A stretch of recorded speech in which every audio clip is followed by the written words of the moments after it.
What? Why are you shaking your head? You're welcome.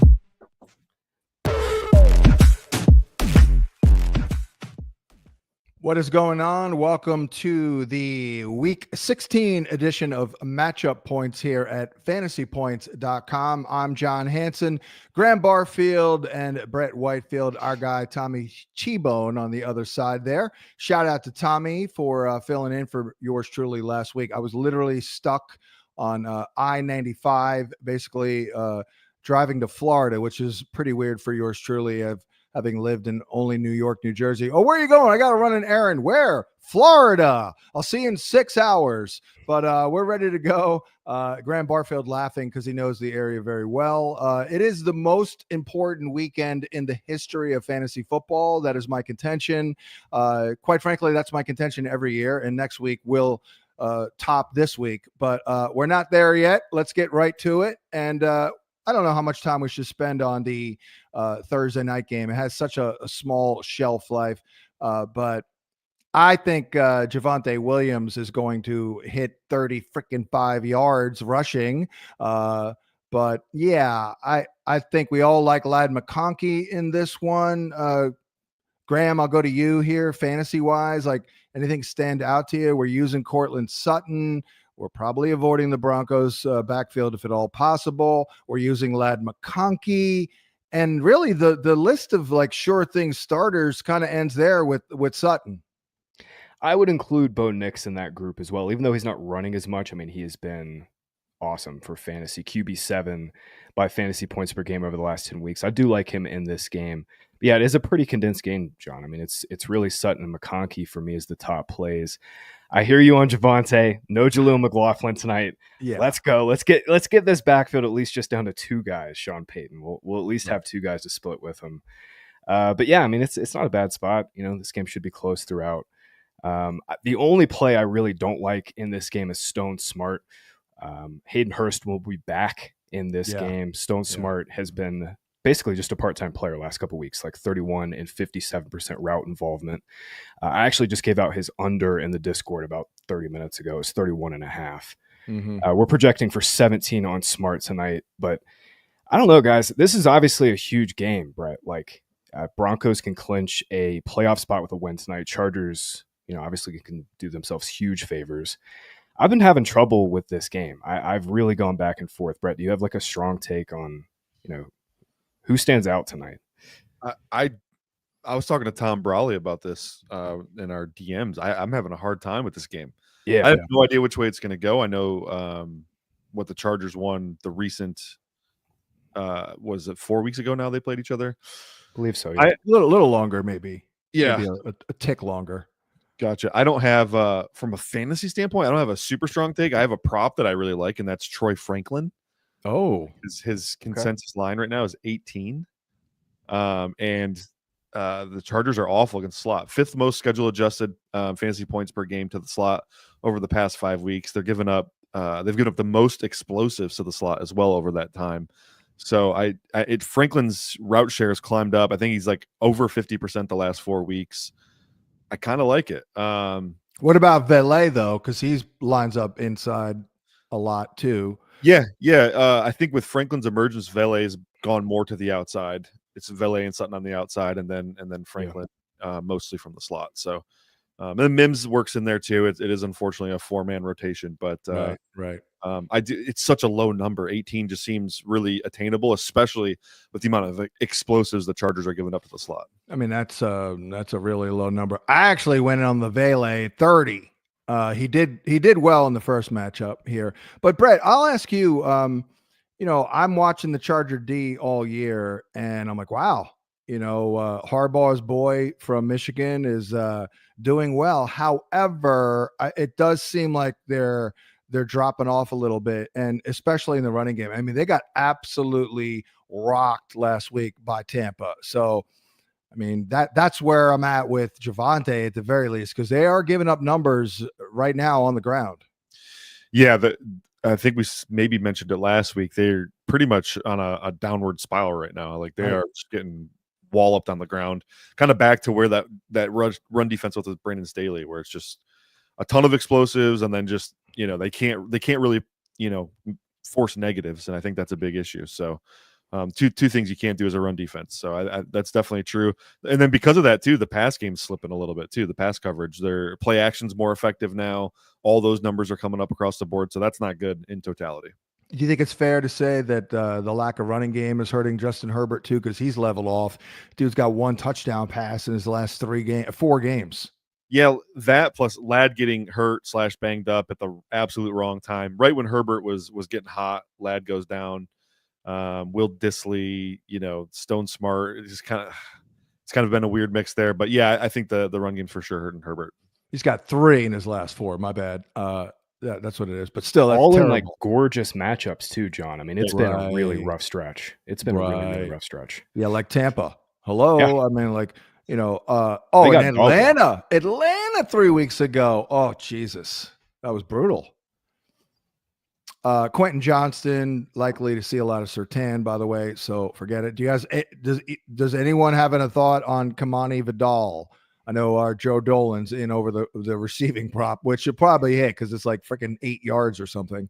Yeah, I think they got bet up a little bit. Yeah, but he'll play on passing downs, but Broncos are just so good on run defense. I mean, we've been on this for a while now. Herbert, yeah, he's struggling for a multitude of reasons. Lack of run game is one of them, and they're not going to be able to run tonight. So the volume will at least be there for Chargers passing offense for sure. All right, let's move on here because again, that last 6 minutes has a very small shelf life. I know people access this all weekend and all that, and maybe next year we'll get this on a podcast. But Houston at Kansas City, we're going to get Mahomes. But Brett, I'm reading the data charter notes and. Major issues there on the O-line in KC. They're going to be down the tackle, Humphreys. This does not seem like a good get well spot for Mahomes given the Texans and their pass rush. Yeah, that's very true. That's a nightmare fuel for Kansas City. Good chance this is their second loss.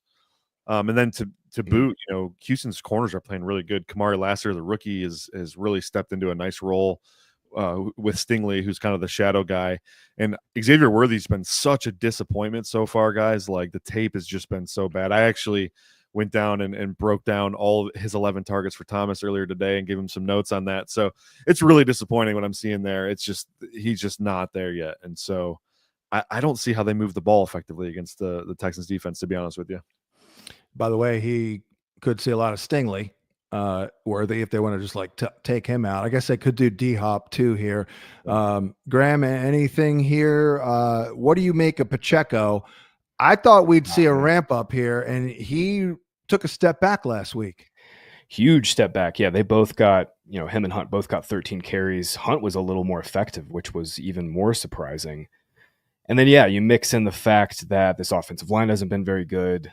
Mahomes hasn't been good for 2 years for fantasy, really. Yeah, not a good matchup. And this is a horrible matchup like you guys were just talking through. Brett, I was a coward and picked KC in staff picks, but I stared at it, man. I really stared at Houston.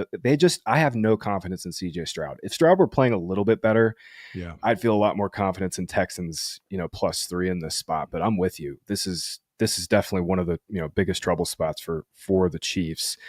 John, you are the king of skank tight ends. I have been waiting all week to ask you about Dalton Schultz. Oh. Is it a Schultz week? No, I'm not. Okay. Yeah. I didn't have a great week with that last week. I did tell someone to start Stone Smart over Brenton Strange, but I mean, at least Smart got 10 points. Strange just caught 11 balls in the dump off kind of spammy roll. Yeah, but 10 points Smart was fine. John, okay, you had one bad week out of what, 15? Right. Yeah. I mean, it's just such a good spot for Schultz. I mean, KC does allow that's true direction to tight ends, but I had to get your pulse on the skank here with Schultz. I'm a little bitter with Schultz. I lost that last prop, and freaking Cade Stover is kind of chipping into it a little bit. I kind of like Cade Stover. Actually, I did like him. So anyways, I could be wrong there, but it didn't pop for me, even though, like I said, it should have because of KC. That's actually why I like Schultz this week. Cade Stover's out. He has an appendix. He's out. Appendix burst. Yeah. So he's out. It's part of the reason I'm a little more into Schultz this week. All right. Well, then let me see here. Let me see. Let me adjust because I actually still Oh do God, I'm projection. talking you into the grossest No. tight end play of the week. I didn't know Kate Stover was out. I mean, I'm giving him another half a catch, and now we're up to 14 on the board here for me at tight end, 8.6 points. I don't know. Does that do it for you? Yeah. No, not really. That's about where he's been at. Yeah, that's about where he's been at. Yeah. Nico Collins is not gonna. The Chiefs do not have anybody to cover Nico Collins. Trent McDuffie is their best corner, but he's not been anything great this year. I mean, Brett, you watched last week. Any signs of hope from Stroud? Did he play any better? No. Yeah. It's the pocket awareness that's just killing me, man. Dude, he just holds the ball. Why does he hold the ball so long? Your O-line sucks. He did this at Ohio State, man. He locked into his number one. That was the criticism on him coming out. True. Just would not come off the one, and then thankfully he had an all-world offensive line at Ohio State, so it didn't matter too much. But you're seeing those tendencies bite him in the butt now. Now, is that a processing thing, perhaps, or is it? Yeah, I mean that offense that like Fields and Stroud both came from. It's like they're not asked to do a ton of pre or post snap recognition stuff, right? So it's usually a predetermined read, and so. Yeah, I think it's a little processing, slow trigger. Like those guys really want to see the receivers open before they rip it, see it and throw it. Yeah, we don't like that. So, well, Nico, they're not stopping Nico, and everyone else is dead. I mean, I did bump up Schultz there, but Tank Dell, no, bad schematic matchup. Can't do it. There's nothing else going on here. Joe Mixon, hey, got a bad matchup, but he'll probably catch 4 or 5 balls. Just hope for the best. It's a brutal matchup, actually.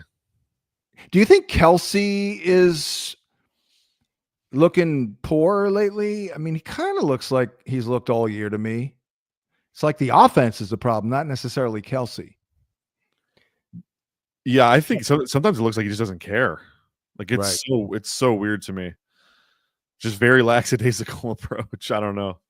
Yeah, going through emotions. He knows they're just trying to get him healthy to the postseason. John, I'm with you. I think it's just the Chiefs' offense hasn't been terrible. I mean, they just don't have the red zone drives. They don't have the touchdown upside. I mean, Kelsey has 2 touchdowns. I mean, unless he has 2 or 3 in his next couple of games, this is by far going to be his career low. Hey, I love Andy Reid. I've interacted with Andy Reid a number of times. A great guy, but we may need to rethink the greatest offensive coach of all time talk if this continues, because this has been brutal. I mean, for this number of years now, it's been absolutely craptastic. Let's move on to. I'd like to blame Matt Nagy. Why? Because. But anyway, Pittsburgh at Baltimore. I am not feeling warm and fuzzy here about the Steelers, Brett. I know Najee. I mean, freaking Najee's starting to drive me a little crazy here, because a few weeks ago he ran pretty well against this Ravens defense, but no George Pickens. I'm like, maybe a little Freiermuth. I have very little confidence right now. What do you think? Yeah, it's this same. It's tough, and if they had Pickens in this game, it's the world of difference. Ravens have been picking on all year with their deep coverage, their middle of the field coverage has been terrible, right? So with no Pickens, I don't know how the Steelers take advantage of that, and that seems to be the best advantage they have in this game. I'm not sure they'll be able to run the ball, even though you mentioned they did it, whatever that was 5-6 weeks ago. I don't necessarily see it this week. So yeah, I do like my guy Calvin Austin. He can do some things, but when we are relying truly on Calvin Austin, it's like now we're in trouble probably. Anything for you, Graham, on the Steelers? I did win a Freiermuth touchdown prop last week. I was feeling that one against Philly. Hey, nice. You might get another one here, because this is Russ's only weapon in the red zone at this point left. Right. You mentioned Austin. He's kind of vaguely-ish in play. At least he did lead the Steelers in routes last week. Artie Smith kind of came to his senses and finally played his best receiver. But Baltimore is no longer a sieve. Like, they're just middle of the pack by schedule-adjusted fantasy points allowed over the last 8 weeks. Yeah, it's not a perfect matchup for Freiermuth either. I'm with you.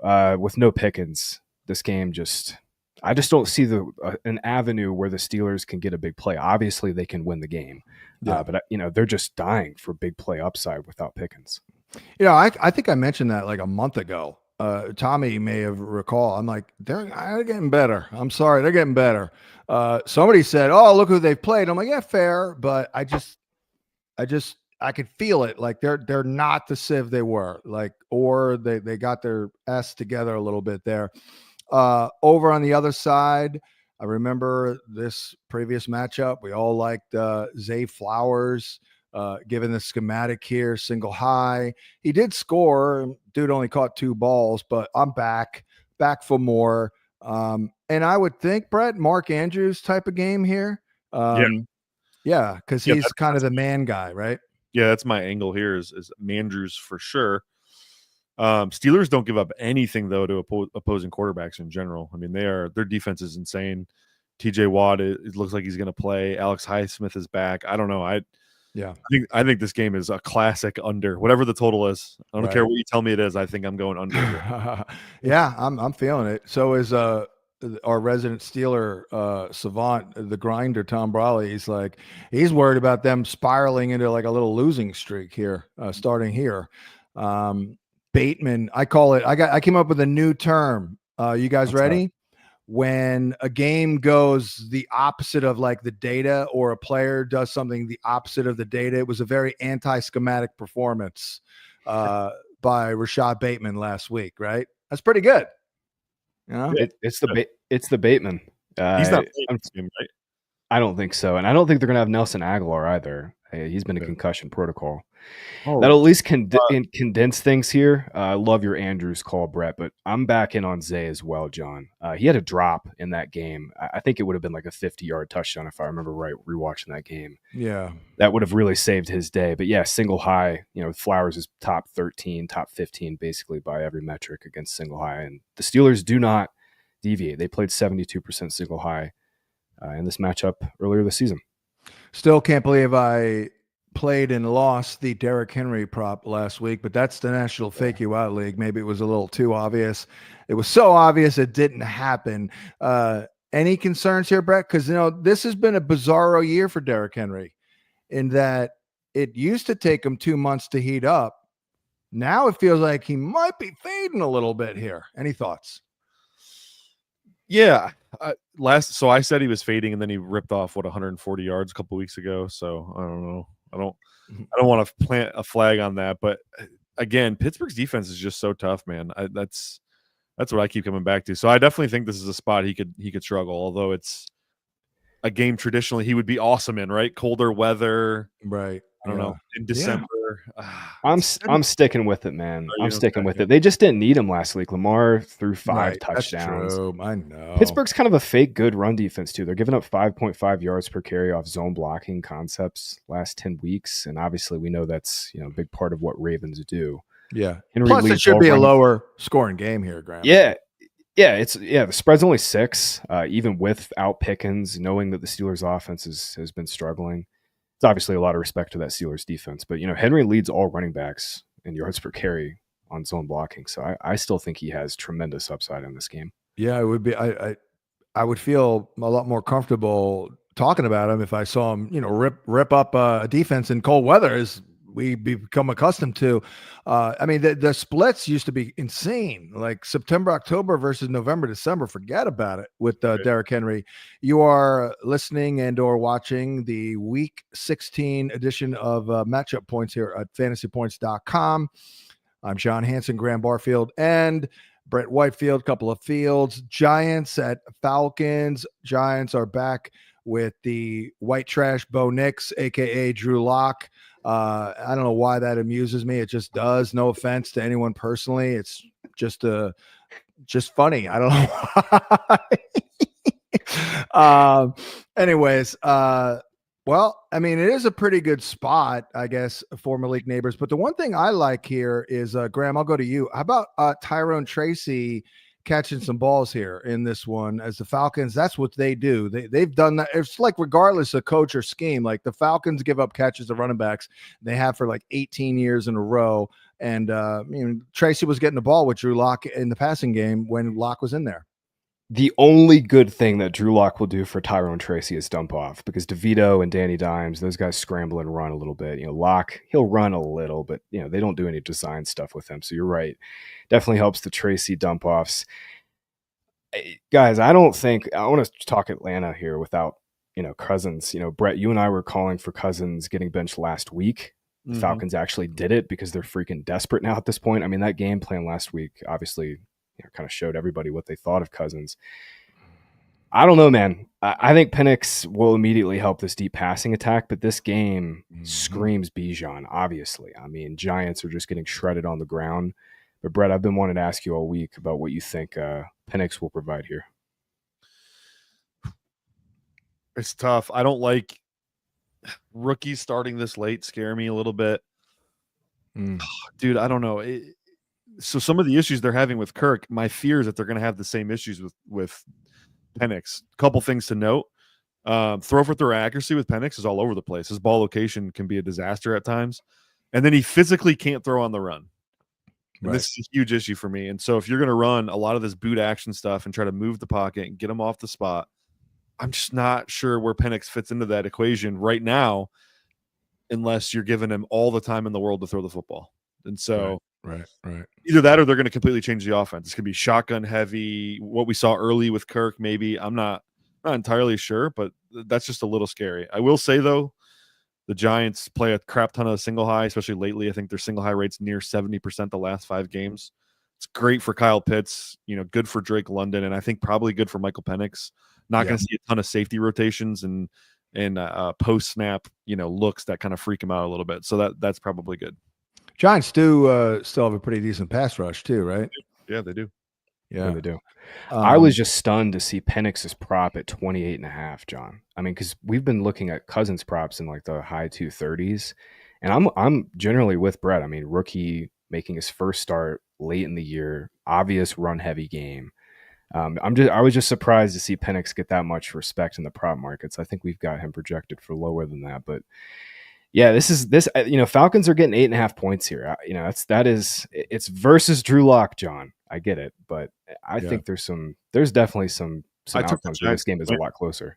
Nice, yeah. And I was the only one in the staff picks that took Giants to win. See, I'm a coward. See, I need to just go with it like you do. But you know what? Not to go off track here, but you know what? I had typed in and I bailed.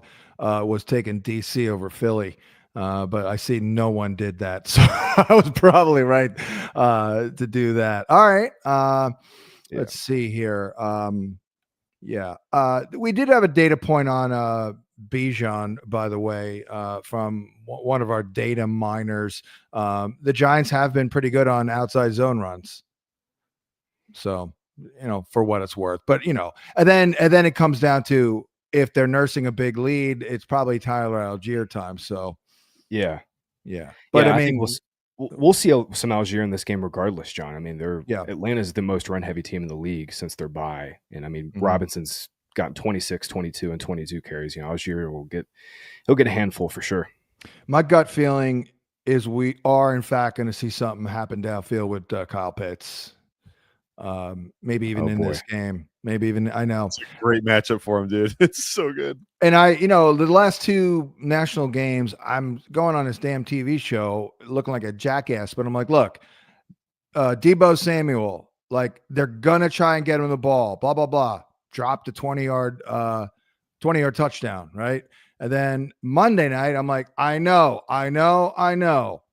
But Kyle Pitts over 28.5, and he freaking missed it by a half a yard, but he led them in targets and catches. So I'm like, is that a bad process or what? I don't even know, but we'll move on. That is called running bad, John. And that has been a theme of this season, I think, in the NFL, is running bad. Yeah. So you just avoid it at all costs, even though the number is like so doable. You know what I mean? No, it's just good process. It's just the outcome wasn't what you were desiring, obviously. Right. I cannot ever get it through my head that, like one of the things, guys come up small all the time and guys go away for a month and like, oh, they're dead. And then they come back all the time. So I try to predict that basically a little bit because I know it happens. But anyway, Arizona at Carolina. It's a wheels up situation with James Conner. It's unbelievable. He gets better as the year progresses. He's been crushing at the end of the year 2 years in a row. And the difference this year is he didn't even get hurt. I kind of like everybody here. I mean, we've got some good data on Marvin, on McBride, Brett. I know it's always difficult, but I mean, Kyler is hanging in there throwing the ball. I mean, it seems to be a little bit better the last month or so. I'll let you guys plant the flag. I've retired from that's right. That's predicting Packers pass catchers. I've retired from picking Kyler Murray roller coaster ride situation. Yeah. So, well, Graham, you are the Kyler Murray person here. So, I mean, has it been a little better matriculating the ball via the forward pass? Well, I got him right a couple weeks in a row, and then I got him dead wrong last week because I liked him, and then it just ended up being the James Conner show last week. I fear a similar spot this week. If Bryce Young does not keep this game close, this is going to be the Conner smoke show again, and especially if Trey Benson's out. He's got an ankle injury. Right. Cardinals just put Amari DiMercato on IR last week, so I mean, this is just an awesome role and like the perfect spot for James Conner. Yeah. I mean, beyond that, I mean, I really don't have a whole lot here. I'm with Brett. I'm done trying to predict Marvin Harrison. It's really just a little bit of Kyler. It's a little bit of this offense. It is another good spot, but man, he's had some really rough games and some really good spots as of late, including last week. Yeah, I know. He's throwing a lot of picks too, but he is, I think what I'm talking about is the yardage has actually been there. 224, 259, 260, 285, 266. I mean, that's pretty good in this day and age. Yeah, Trey McBride is a large portion of that though. Oh yeah. Dude is just getting spam targets. I mean, he's gotten 26% of the targets in 4 straight. If there were ever a spot for our boy Trey McBride to get a touchdown, it would be here. Carolinas have allowed 10 to tight ends. That's the most in the NFL. They are trying to force it. Yeah. Did you guys see the shovel pass to McBride to try to get? Yeah. As soon as I saw it, I'm like, that's not working. Yeah, same. That's the old Kelsey play from like 5 years ago. They used to run all the time. Yeah. Yeah, like the Kelsey. It's a Kelsey play, right? Everybody figured that out. Yeah, dude, he was so pissed a couple weeks ago too because he was wide open in the back of the end zone. I can't remember what game it was, but Kyler like overshot him by a mile, and he was just like so sad in the back of the end zone. I felt so bad for him. Do you have any positive thoughts on Marvin Harrison in this one? I mean, it does look like a pretty good schematic here, Brett. It is good schematic. But here's the thing: the Panthers' pass defense has slowly kind of gotten a little better. Yeah, the pass rush has come alive. J.C. Horn's actually playing good football right now too. Mm-hmm. I think he has played a lot better. You're right. That's something we weren't willing to say early in the year, right? So yeah, there's no doubt. Yeah, because they were like, like a get well matchup, and now they're like average. Yeah, and it's all the run defense is still getting worse too. So right. It's like if you need a big play, just do it on the ground. So any thoughts on Thielen keeps getting it done, and we've got some data here that looks pretty good on Thielen running out from the slot there. They're a little bit of an underneath funnel. And what else was that? There was a couple other data points on against too high, he's really good. Brett, or I'll go to you, Graham, fantasy wise. Thielen, wide receiver 3 still for you? Yeah, I'm still feeling it with Thielen. Jalen Coker also played significantly more last week. We're not going to have Xavier Legette. He got hurt in their game last week. Thielen led them in routes and targets, but Coker was right behind him. Both were full-time players. Coker played more outside, which is a little bit surprising. Thielen was in the slot more, as you noted. Cardinals have definitely been an inside funnel relative to the production outside as of late. So I'm backing on Thielen this week. He should get 5, 6, 7 targets in his sleep in this game. Brett, you like my analysis on Thielen a month ago? And I'm like, hey, he caught 100 balls last year and he was slow. He's still slow. What do you think? Yeah, absolutely. That's very sound. Yeah, I mean, I think Thielen, he still does what he does. That's the thing. He does what he does. He's not fast, but those breaks look crispy, man. Like he's always been a pristine route runner, man. He's like Keenan Allen-y a little bit, Brett, right? With the route running. Yeah, less athletic, but yeah, Keenan Allen for sure. Same archetype for sure. In terms of just the precision, You know what I mean? Like reliability, hands, body control. Like he's going to do all that stuff well. All those things make you a quarterback's like, where's my guy at? You know what I mean? Like, absolutely. Bop. Yeah. And then Chuba. Chuba's been a pain in the ass. I mean, let's be honest here. I mean, he's been up and down here. I don't have a vibe on him here. Graham, any thoughts on Chuba? The role is amazing. I mean, it's like the old Christian McCaffrey role where he like plays every snap and then he comes off the field if he needs a sip of water. He's at 95% of the snaps last 2 games. So yeah, that's crazy. All right. Bryce was just awful last week, guys. I mean, that offense was just not going to survive that performance by him. Detroit at Chicago. Right to you, Brett, Mr. Detroit. Any concerns about the outdoor stadium, outdoor play in December? It's like 31 I saw, not bad wind. B, given the David Montgomery, I just feel like they might come out slinging it here. Any thoughts on where your Lions are, given all the devastation? It's so, I like that, given all the devastation. Well, on the past game golf thing, the outdoor stuff is like a complete non-factor now. Since he's been in Detroit, that's really not been a thing. Right. I think he's 5-0 in his last 5 games under 40 degrees. So yeah, snow and rain too, and a lot of those. So it's not a big deal. I think it's so hard to predict what they want to do. I would say that their run game the last 5-6 weeks is kind of taken a step back, actually. Really? And a lot, like from a success rate and efficiency standpoint, absolutely. And a lot of that, when you look at it granularly, it was David Montgomery's carries that weren't getting it done. I think his yards per carry the last 6 weeks is 3.6, while Jahmyr Gibbs is up near 5. So I hate saying this because David Montgomery he's the culture guy. But I think this could actually be good for the Lions run game. I think they needed more Gibbs. And you started to see them shift that direction naturally anyways.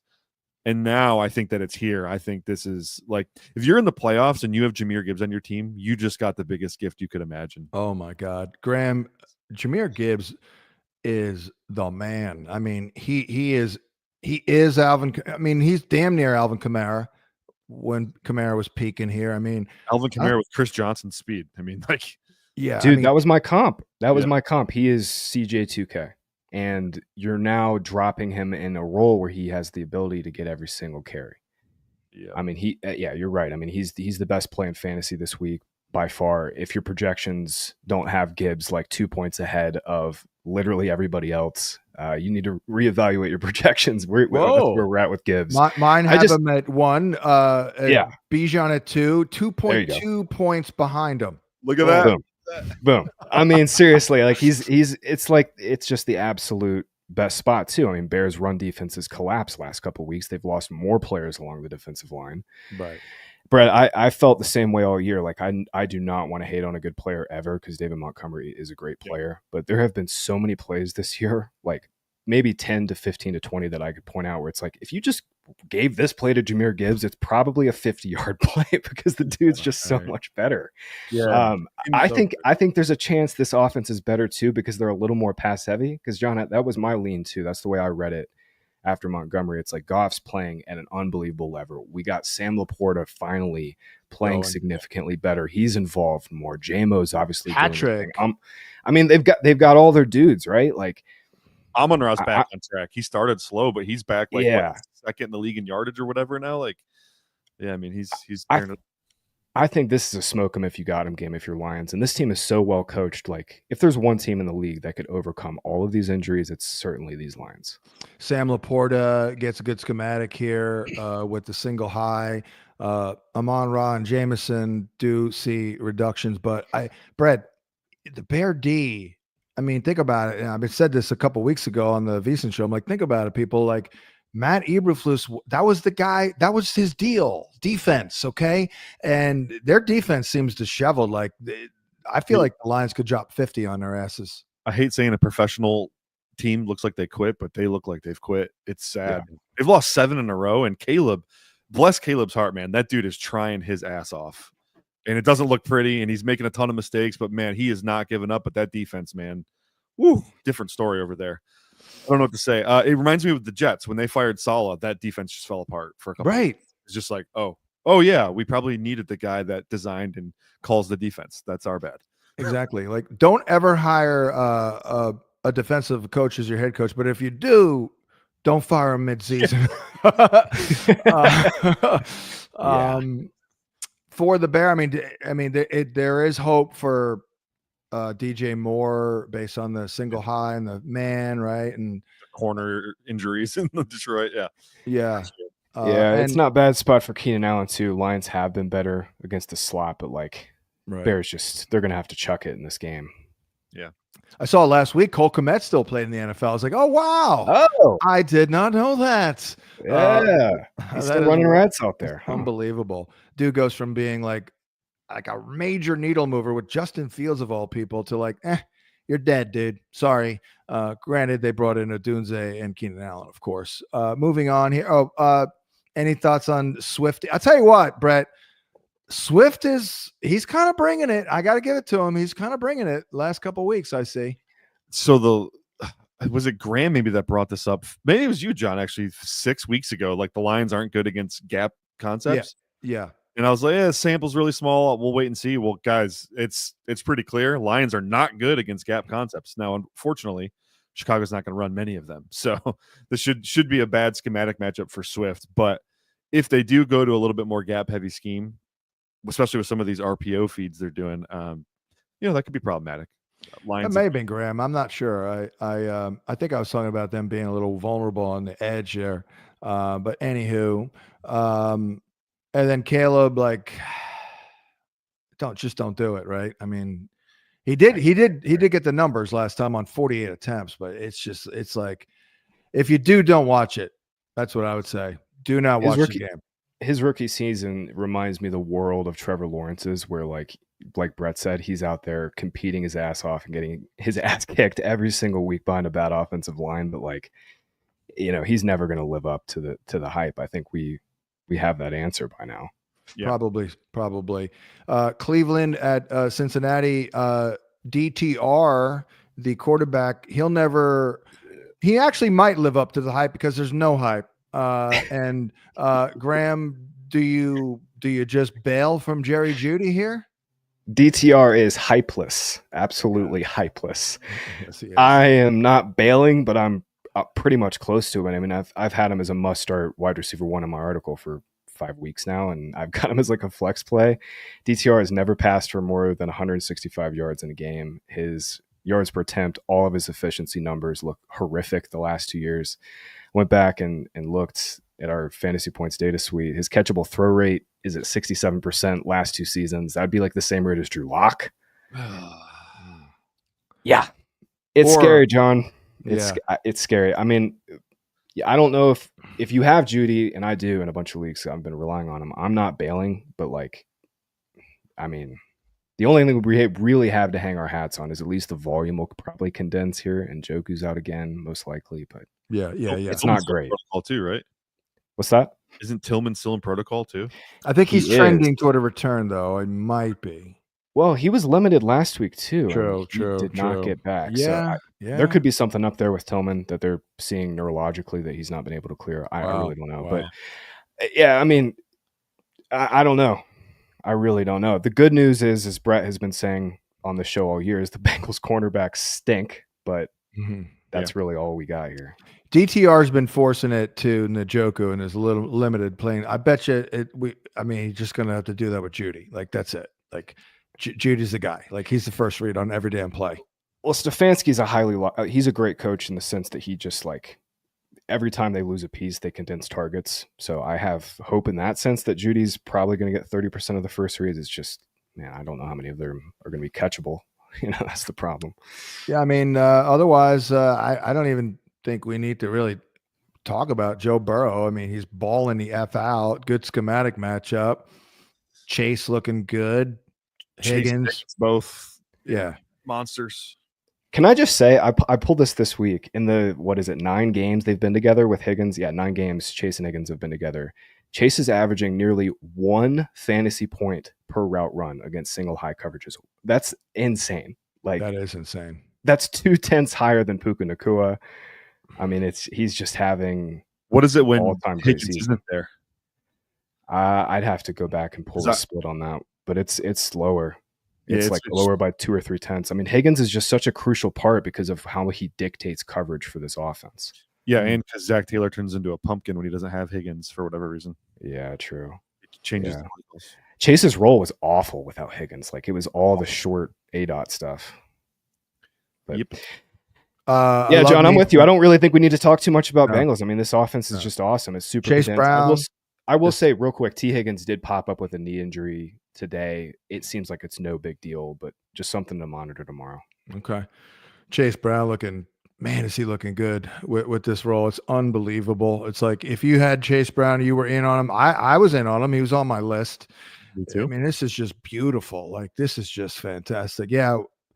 I'm very glad because, my top 200 cheat sheet is really the only one we have on the site. And I was way out in front on him. I was like 2 rounds ahead of his ADP. Thank God.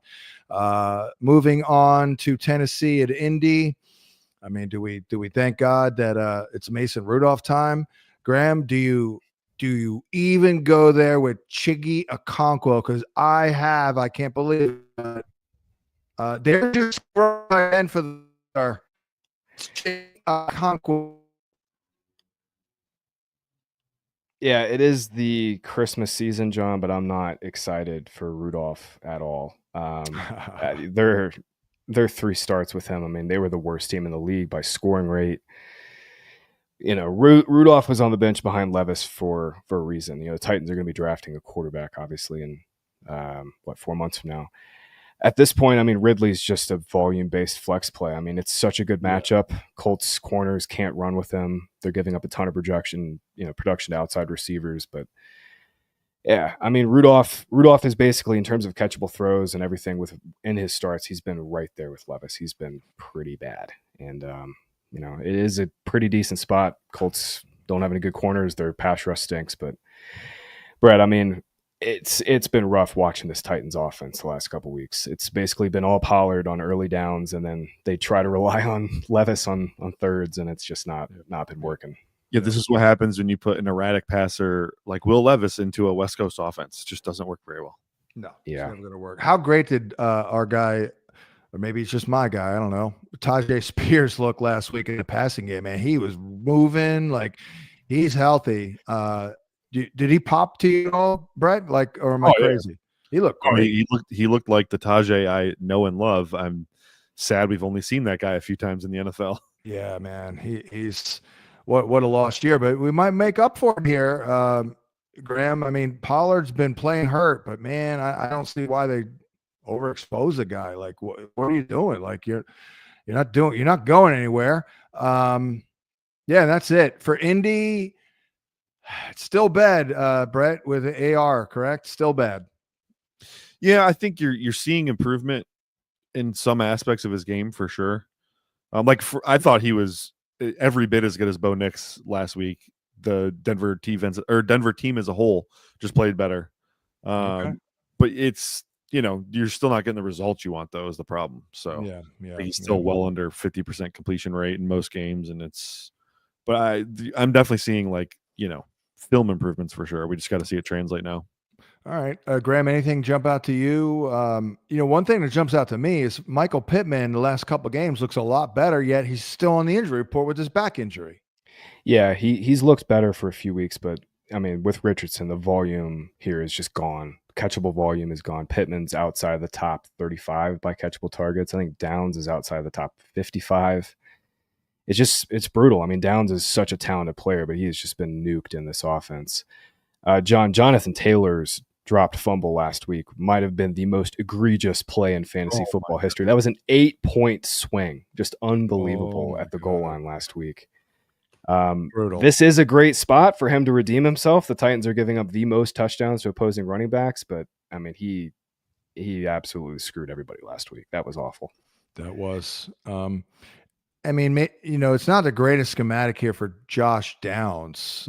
Too high looks and all that. I'm out again on Pittman and Downs. It stinks, but yeah. All right. Well, let's move on from this craptastic game to the Rams and the Jets. I think we all kind of saw this one coming with the Jets last week, Graham. I know I was on that VSiN program Sunday morning saying All in on Rodgers, all in on Adams, all in on Wilson. Of course, freaking Wilson didn't hit his prop, but I kind of like it again here, Brett. I thought Rodgers. You tell me if I'm wrong. I feel like he's throwing the ball better than he has all year. Maybe that's a coincidence with maybe it's just a function of Devontae. But the Rams have been picked on all year on the outside. I like Rodgers to get another couple tutties, and Adams had some, as you know.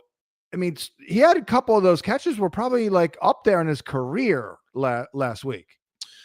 Yeah, they finally threw like some high payoff routes. Like it's been like all back shoulder type stuff and contested balls on the side. Like they threw a big post to Devontae, which is Devontae's signature route. So that was pretty sweet. I agree. I mean Rams, their secondary is just bad. So I think this is a good spot for Rodgers again. And Adams, you can't argue, like his target share the last 5 weeks is what, 32%, something like that. It's ridiculous. I mean, that catch on the left side, Graham, was just insane. Like that big play. I think he took it to the house. Actually, that second one was unbelievable. I mean, the Jags playing 61% managed coverage last week was a choice we all knew they would make, and it was also the wrong choice we knew they would make. He's not going to get that much man this week. Rams are extremely zone heavy, but you're right. I mean, it's just such a good spot. My only concern about this game, guys, is the game environment. Both teams want to play slow. Jets, obviously, Rodgers bleeds the clock every single time he gets a chance. He does. And ideally, Sean McVay wants to play slow and kind of control the game with his run.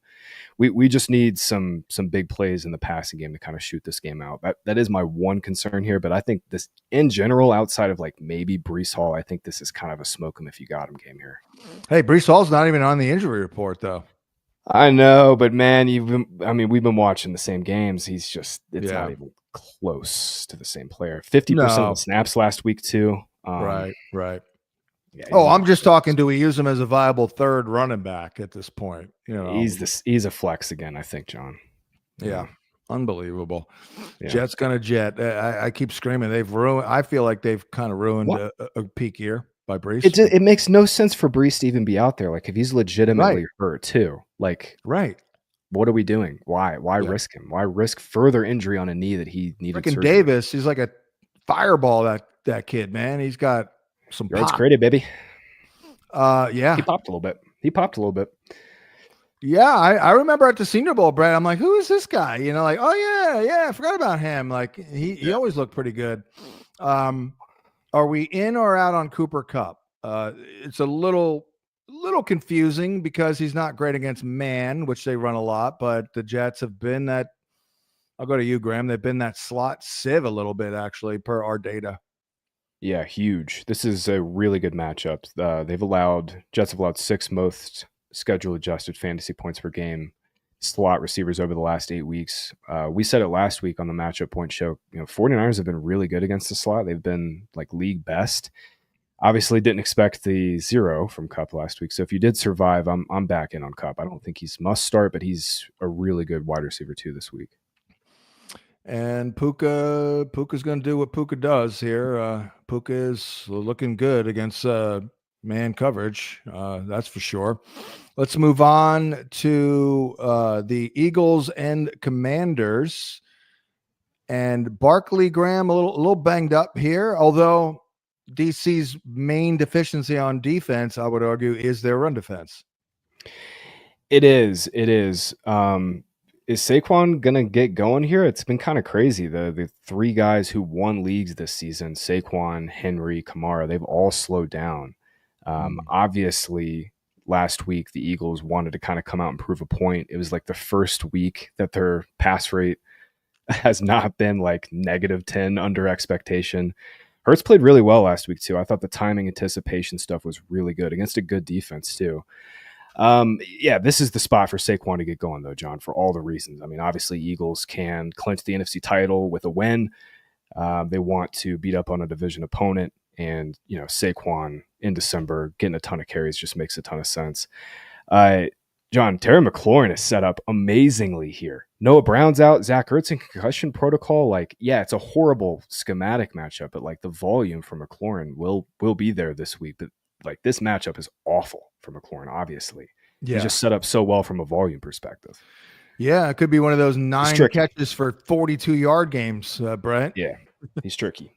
Yeah, exactly. I mean, I'm a little scared of this Philly defense right now, but you gotta roll with it. Jaden Daniels, he can make some stuff happen with his legs, obviously, which can break down coverages. We haven't really seen the Eagles against a super mobile guy other than Jaden Daniels. So I throw that game out, by the way. I mean, Daniels' average depth of target in that game was like 3 yards. His time to throw is like 2 seconds. He was noticeably injured in that game. Yeah, exactly. Yeah. I wanted to say something on Saquon. Washington, they started off horrible against the run, but they have been really good lately. Their last 6, they've improved their yards per carry from, it was like 5.15 the first 9 weeks down to just 4. Wow. Since week 10 here. So that's a massive step forward, and it's no longer, I would say, the weakness of that defense. So no, it doesn't mean, gosh, Saquon and the Eagles O-line can match up against anybody. So I'm not saying Saquon's gonna have a bad week, but maybe a little temperance there on whether he can get back to what he was doing. Hey, Dan Quinn definitely is good at his job. Basically, don't know if I'd want him as my head coach, but that's neither here nor there. AJ Brown, what are the? Again, I'm impressed here. Noah Igbenogany. We're going to get Marshawn Lattimore into this mix, by the way, and Sanders still. I mean, they're. Any thoughts on AJ Brown, Skinny Batman? I mean, we're all starting them. Yeah, AJ's fun because he, by target rate, he's like insanely high, 3rd in the league over the last 6 weeks. But they don't pass the ball enough. So it's like he's having to do it on like 5 targets, which is crazy. And he is doing it. So, Washington's playing just so much man and match coverage. I think that's good for AJ because it gives him a target. Hurts showed a little improvement last week. I'm thinking I'm playing both these guys pretty easily and not really too worried about it. So they have been playing more man, but they did not in week 11. They played 88% zone. They were not trying to mess around in that game and then give up a big play. I got to think they bring some of that back this week. Like it was all like match 3 though. It wasn't like it wasn't like drop zone. It wasn't like some old style Vic Fangio type stuff that nobody else knows how to do but him. Right. In that first meeting, nobody really did all that much. You had Goddard. That game was awful. That game was terrible because Daniels wasn't healthy. Speaking of awful, I don't know what I give up. You guys give up on Kyler. You know who I give up on? Brian Robinson. I give up. I'm out. I mean, I don't know what the hell happened last week. I really don't. They had no. I give credit to the Saints, but geez, man, the role was the best of the season too, John. 73% of the snaps, and now he gets this like worst possible matchup. Smoking hot Eagles run defense stinks. I can't. He got 20 yards on like a delay handoff, and otherwise, man, dude got like 40 yards on like 20 carries. I'm like, what is the world is going on here? Watch him come out and run on the Eagles. I believe he did last time. He ran well against the Titans too before their bye, and the Titans were a really good run defense going into that game. Oh yeah, my God. He's been really hard to predict. Really hard. Anyway, Minnesota at Seattle. Aaron Jones hasn't been that hard to predict. It's been good the last couple of weeks here. Sammy Darnold. Hey, it's clear that he's hardly perfect, but you could do it a lot worse. Although he was off last week, Brett. I mean, he left at least 30 yards in the field for Justin Jefferson, I feel, on 2 throws, and then Jefferson dropped the 30-yard touchdown. And I say that as someone who lost a prop on Justin Jefferson by like 10 yards. But any thoughts on Minnesota? I mean, seem like they're kind of humming here with their 3 passing game weapons. Yeah, I mean, it's very consolidated. Darnold still, to me, is not playing very good. He'll make 1 or 2 throws a game. You're like, wow, that was awesome. But just all the stupid little minutia playing quarterback he's just so bad at. But anyways, Kevin O'Connell's good enough to overcome all of that. The run game's going. The pass game's great. You got to play these guys. I went on VSiN this week, Brett, and I don't know how I started talking to JJ McCarthy, and I'm like, I told my producer off the air that I think JJ is going to be a star. He's like, what? I'm like, dude, you all thought that Darnold was dead 3 months ago. And look at him. He's going to throw 30 touchdowns. Yep. So I am so feeling it with McCarthy. Oh, and yeah. as a lifelong Viking fan who's literally waited a half a century, I'll say it again. I've waited a half a century for a transcendent quarterback. I think JJ could account for 40 touchdowns next year. Yeah, I have a ton of receipts to cash next year. I'm very excited about that.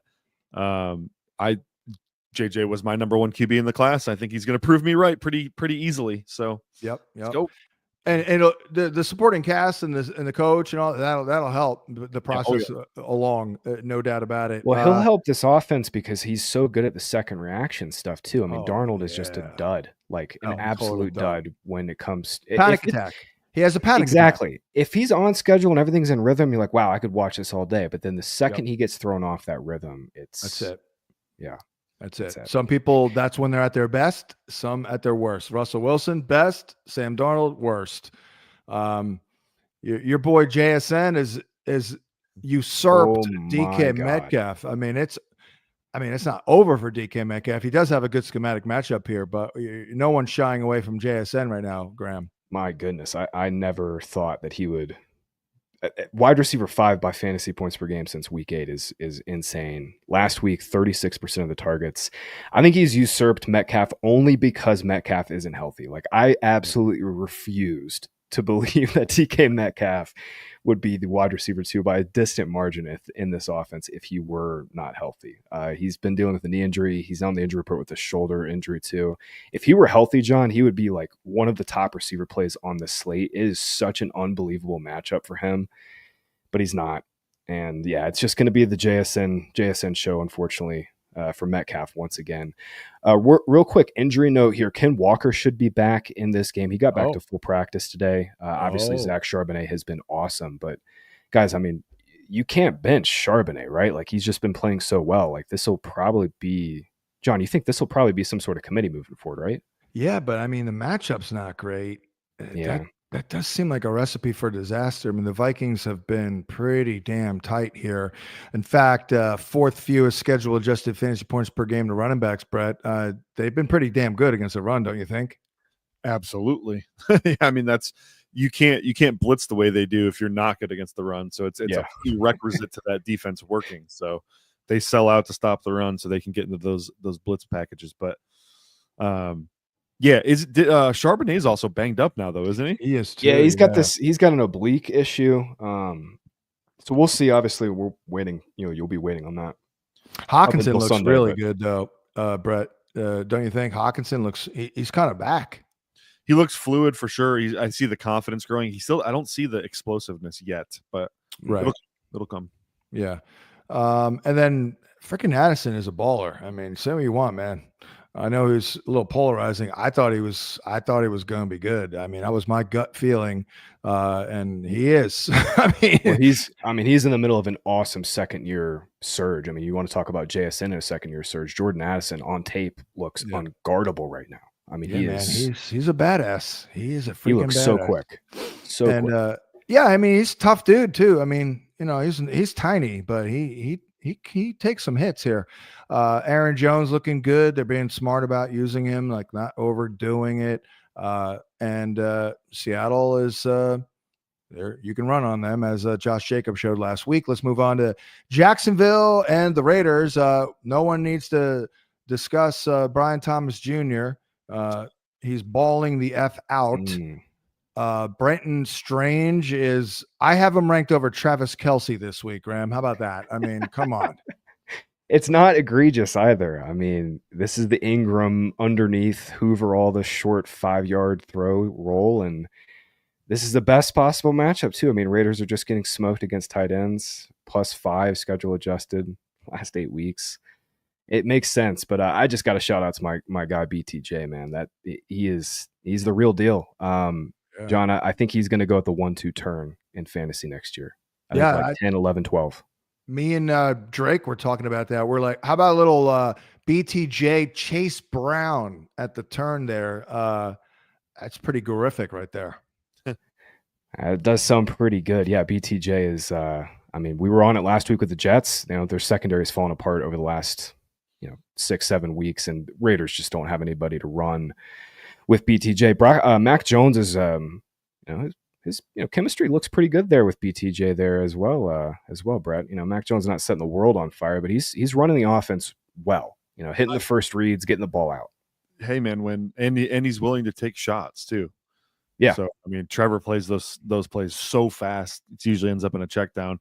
Also, the Raiders are low key one of the best run defenses in the league, and what that's done is it's turned them into a complete just pass sponge.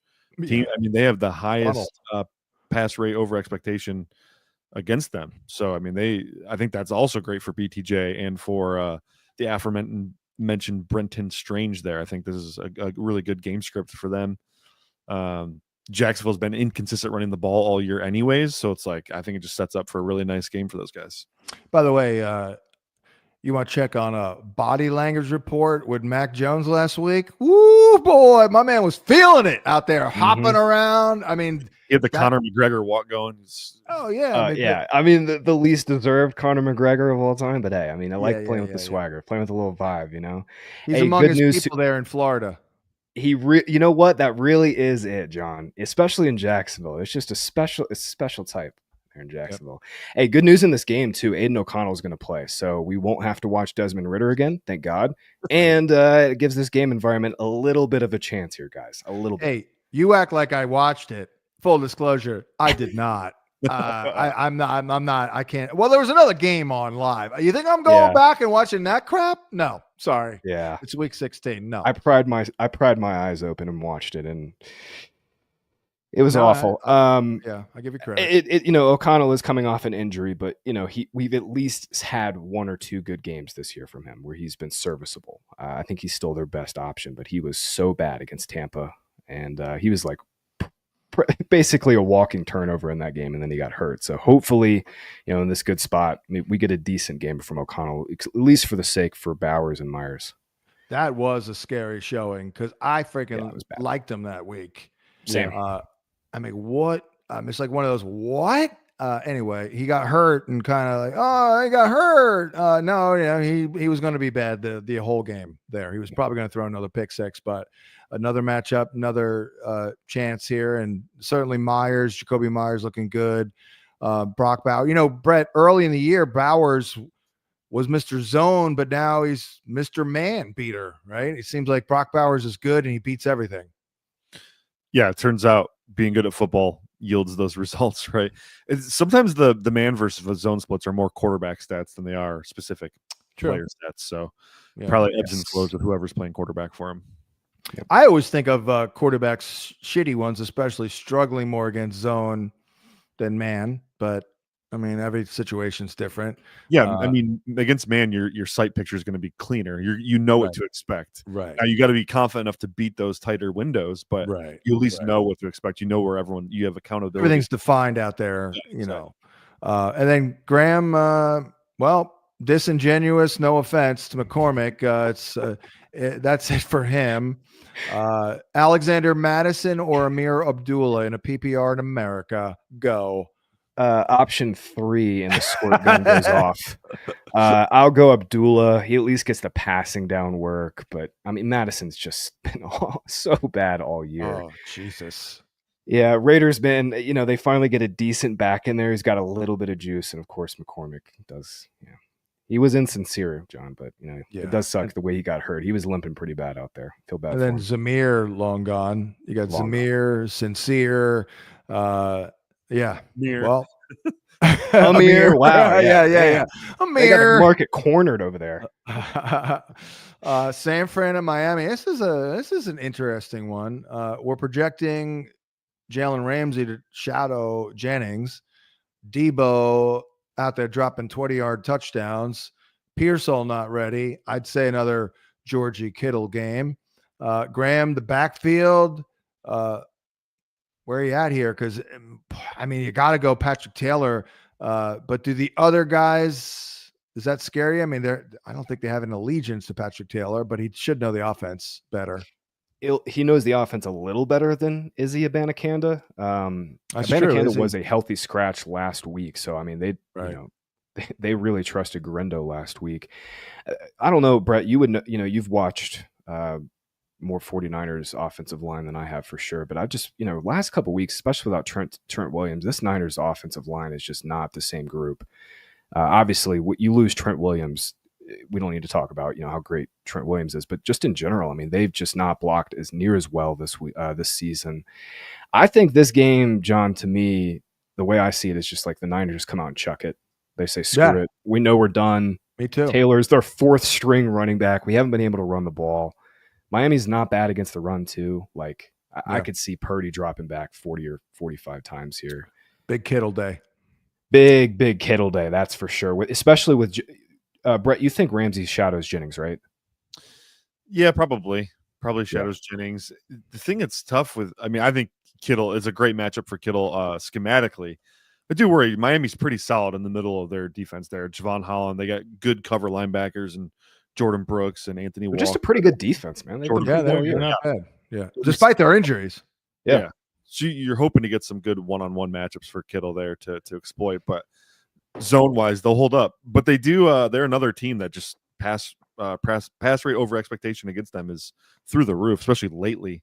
We're up over since week 9, I think they're number 2 in the NFL in pass rate over expectation against them. So game script should be very favorable to guys like Jennings, Kittle, Pearsall. I'm waiting for the Pearsall breakout. It's got to be close. Yeah, I was going to bring that up. I mean, wouldn't be floored if it happened here. Any thoughts on Tyreek, Brett, with the single high looks the Niners have been running here? It could be a Tyreek day, but then again, coaching. I don't. What's that? Is he playing or coaching in this game? I don't. Yeah, I mean, he's seemingly losing interest in NFL football. Is that? Yeah, I've been saying that too, guys, since like week 4. Looks uninterested. Because Tyreek's always been a me first player. And then even the body language, even in the press conferences, he's been touting Jalen Waddle. Like, we need to get him the ball more. That's not something Tyreek Hill says. So yeah, true. I've kind of been worried about this checkout, but yeah, I mean, you're going to play single high against him. He can roast you at any point in the season. So, well, they're, I guess, presumably going to have Bosa again, right? Yeah, Bosa will be back again. Huge for their pass rush. And what is up with the Miami Dolphins O-line these days? Like, where are we at? Getting Armstead back would be key this week because Austin Jackson's replacement, Kendall Lamb, I think is also hurt. They've just been bleeding injuries, and that's part of the reason, Brett, you were saying this last week too, is part of the reason why they haven't been able to run the ball as well. But yeah, Bosa was back last week and balling. Yeah. And those, well, at least Armstead, I'm not seeing Thursday yet, but he's a DNP on Thursday. Let's move on to the next game here, and this one will be quick. Well, maybe not that quick. New England at Buffalo. Here's my takeaway. I'm a little worried about the Bills just blowing their doors off and running James Cook 26 times, and he goes for $170 with 3 touchdowns. Meanwhile, you're looking for table scraps with these receivers. I mean, Brett, I'll go to you. What the hell happened to Amari Cooper last week? More like Amari Pooper. What the hell happened? I'll tell you what happened. Joe Brady, I think he's staking his claim that he's one of the best play callers in the NFL, and he came into a game in which he knew the Lions were down to their 5th, 6th, 7th, and 8th linebackers, and Ty Johnson. We have Ty Johnson, who runs a 4.340 and is an amazing route runner. We're just going to go win with him and Ray Davis and James Cook in the pass game. And then when Shakir got matched up against a linebacker, they went right at that linebacker. When it was Kincaid, they went right at him. When it was Knox, they went right at him. I mean, literally the entire game plan was expose Detroit's linebackers, and they did a great job. So unfortunately, was a good matchup for Cooper on paper, but sometimes game flow does that, and you can't predict it. But yeah, I still love me some Amari Cooper. I hear you on Joe Brady, though. I used the Ty Johnson situation as an excuse because I lost a Khalil Shakir prop, but maybe he killed everybody. But yeah, no, Joe Brady is legit here. I mean, this is a massive upgrade over Ken Dorsey here, Brett. I'd even say Brian Dable.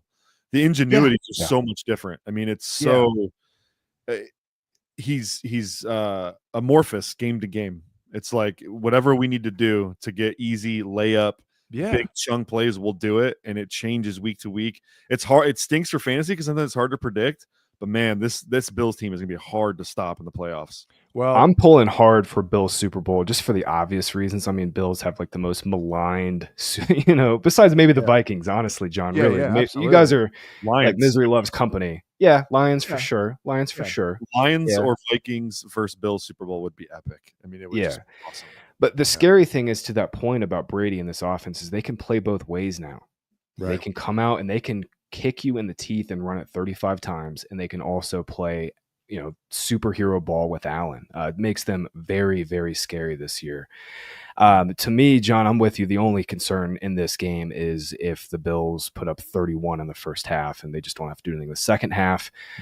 Yeah. We're going right back to Shakir, but beyond that, I'm pretty much out on this entire passing offense. I think it's just going to be too spread out. It wasn't just like Brett was saying, the game plan, Keon Coleman had the field flipping 65-yard play that kind of made this game even more wonky. Patriots side return to the 5-yard line. Yep. And that's another one. Patriots side, guys, it's like I'm in on Drake May again as a streamer, but I don't really have much else. I mean, this is really brutal here, especially for Ramondre. Like, the matchup on paper is good, but like how quickly are the Patriots going to be behind here? I got a hot take for you guys. Give it to me. Drake May actually hasn't been very good. I can see that, Brett. I mean, me with like, I seeing the data without seeing the data. I can totally see that. I give the kid credit for hanging in there, but it does feel like he's not been playing particularly well. He gets his teeth kicked in for 3 quarters. Defense loosens up in the fourth. Go back to a prevent, drop zone, and then he starts nickel and diming him, and then he looks good. And you take when you're building a guy up, you take the wins where you can get them. And I get that they're celebrating that, but the film is not good for the most part.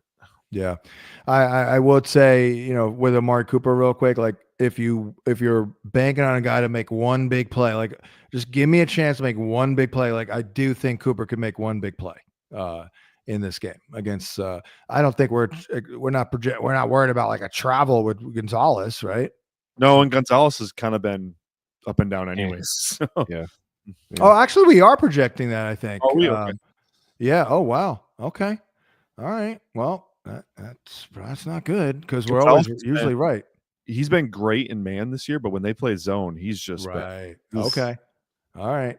Let's go to Tampa, Dallas. I think I think the Cowboys' defense has been playing pretty well, but I mean, I just can't say enough good things about Liam Cohen. I'm to the point, Brett, and maybe I'm talking out my but I'm like, oh, what's that? You lost Dave Canales? You feel bad? Guess what? You're in better hands, basically. I think the offense is clearly better. Yeah, I mean, this offense is another one that's just blown me away. Their ability to turn this into like a power run team has just been unreal. And it's helped Baker. Baker thrives off the play action stuff. Absolutely. He gets that working, man. And you can tell he's feeling himself a little bit. So he's kind of he's an emotional player, and when he's on top, he feels like he's the absolute freaking man. But Liam Cohen, man, he's up there with one of the best in the league. Yeah. I start him if you got him against Dallas. I know they're hanging in there, but I think you can run on them. I feel pretty good about Bucky and Rashad, and I don't feel good about Cade Otton because my man's been absolutely rotten. Yeah, it's just like Graham. It's just like, is Mike Evans in? Yes, forget it with Cade Otton. Is he out? Yes, got to go with Cade Otton. That's it. He's officially rotten when Mike Evans is playing football. Guys, if Cooper Rush plays as well as well is a relative term with him, but if he plays well again like he did last week, this is the only game on the slate that I see that has like 50 to 60, 55, 60 points in its range of outcomes this week. This is going to be a low scoring week 16. No game has a total above 49. This is 48.5. And, Baker, he has been basically taking games over by himself. So if we get some, push from Dallas, Lamb playing well, I think this game has some big avenues for being kind of the game you need to have this week in fantasy. John, we were a little – sorry, go ahead, Brett. So Rico Dowdle, man, come on. Yeah, dude, I know, man. He looks incredible. Absolutely incredible. Just gaining more confidence by the week, too. Speaking of gaining confidence, too, CeeDee Lamb is fully back. Obviously, he had the shoulder injury, but I mean, this is just like win your league type matchup here. Bucks are getting crushed. They're going to have to throw a ton. Love the spot for Lamb. Before we do the last game, which will take about a minute, Brett, do you look at McMillan? Is he making just a couple like big plays, or are you impressed by McMillan? No, he's turned the corner. So like his tape, the first 4, 5, 6 weeks, I clowned him a few times on this very show, was bad. I mean, he was always in the wrong spot. Timing was off. He's got it back. I mean, also a sign of Liam Cohen's skill that he's got McMillan kind of fixed. Timing and rhythm stuff is telling there. You, great vibes on that kid, man. I love that kid. Like I could see him. I mean, he's in, man. He's a mature guy. I really like Jalen McMillan. You know what's really impressive is he's doing it on the outside mostly.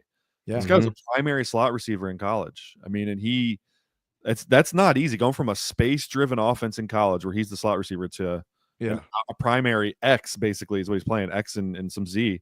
It's ridiculous what he's doing. I've been saying, like, guys, long term, like, we're good. McMillan is going to be a huge part of this team going forward.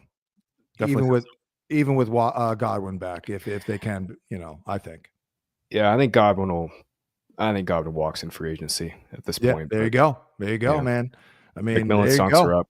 McMillan, I mean, he might be like the pick next year, Graham. When you look at value, like 8th, 9th round, like he could blow up from there. I could see them drafting somebody else, but I'm with you. I think he's a pretty interesting buy right now in Dynasty. That's for sure. Let's go to New Orleans, Green Bay. I don't have much here. I do think Brett, that the Saints are going to shut Kamara down. They just signed him to a 2-year extension. It looks like he's not going to play, and I do think that what's his face looked. Kendre Miller looked pretty good last week. He's got some pop here.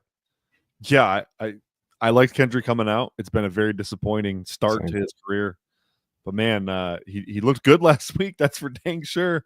It's like how long do we have with this though? That's kind of thing. But I agree with you. I don't think Kamara plays. I think that would be a huge mistake for them, considering the money they have tied up in that. Considering the fact that they also have no upward mobility with the roster, with the salary cap situation they're in. So I think they have to shut him down. I don't think they have a choice. Kendre should get the lion's share here, and he looks good. Here's my rankings of Green Bay receivers for what it's worth, which is probably nothing, but maybe I get lucky. Dobbs, Watson, Kraft, Reed. Graham, that's where I'm at here. I agree fully. Dobbs gets the end zone stuff. Watson has a shot at a long play. Reed has just been dead. I'm with you. And I mean, for this game, Jordan Love has been disappointing. Not terrible. Like he's not absolutely killed you, but he's definitely been disappointing. But Packers are implied to score 28.5 points this week. That's second most behind Buffalo. Oh, I mean, I realize we have game script concerns here as well. I mean, Saints could get completely dusted going back to Rattler, but John, I mean, the Packers are implied to score 4 touchdowns. Like, can we get Jordan Love at least 2, please, in this game? He's due. He's way due. Yeah, he's due. Enough of Josh J. Josh, you've scored enough here, buddy. We can get Josh. We can get Jacobs another touchdown, but let's get Jordan Love a couple in this game here. My hot take, which has not been going well, was that he was going to throw 30 from the moment he returned the second time. Which is still early, and we're not looking great there, but we might get to 30. Well, we will probably at 23 right now, but I'm rambling at this point. Let's wrap it up. We did a decent job here. 1 hour and 18 minutes. Game is kicking off. It's already kicked off. I'll wrap it here. Thanks to our guy Tommy T-Bone. Thanks to Brett and Graham. Good luck in week 16, and we'll catch you next time here at FantasyPoints.com. What? Why are you shaking your head? You're welcome.